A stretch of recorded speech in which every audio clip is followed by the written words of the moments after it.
Good morning, and thank you for watching Practical Devotionals video.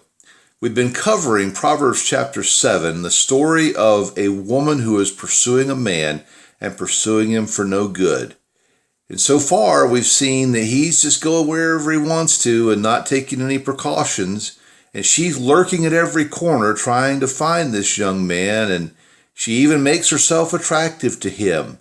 She dresses in such a way that he knows there's an offer being made, and he knows there is temptation there, and it's attractive to him. It's something that's desirous to him. And then, in 8 short words in verse 13, she changes the game totally. It goes from being just flirting to game on, full-on temptation. She took hold of him and kissed him. The first part of verse 13 of chapter 7 of Proverbs tells us. This relationship now goes from, hey, there might be some possibility, yes, there's possibility, and I want you, is what she's saying to him. And you know, we're all going to face this temptation. We're all going to face the temptation of when flirting and ha-ha turns to it's game on. There's nothing more intimate than a kiss. There's nothing more private than a kiss. This turns it from a very platonic to a very serious relationship. And so we're all going to face this temptation. What happens when it does come our way? What happens when we know the offer is very real, and how do we deal with it? Well, first of all, prepare yourself. Realize that it could happen and play in your mind how you're going to react.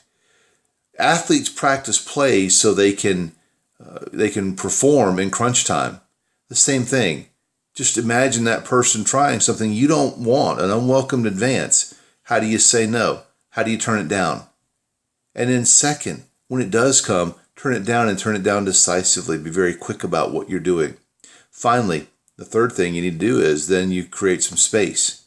Once a person crosses a line, once they go beyond where they're supposed to go, then you've prepared yourself, you've said no, and then you create a little space. You let them know that this is not welcome, it's not wanted, and it's no way going to happen anywhere in the future. Again, if you don't, then you're just kind of playing with fire.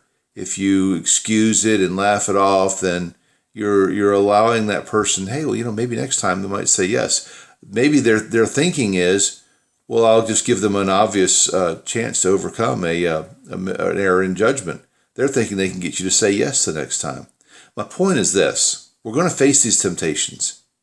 And these temptations can be lifelong damaging to us. We need to make sure these temptations don't happen.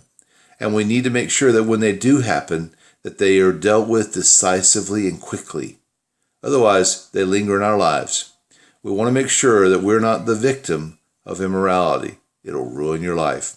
All of this just trying to let you know that these temptations are going to happen and how to deal with them.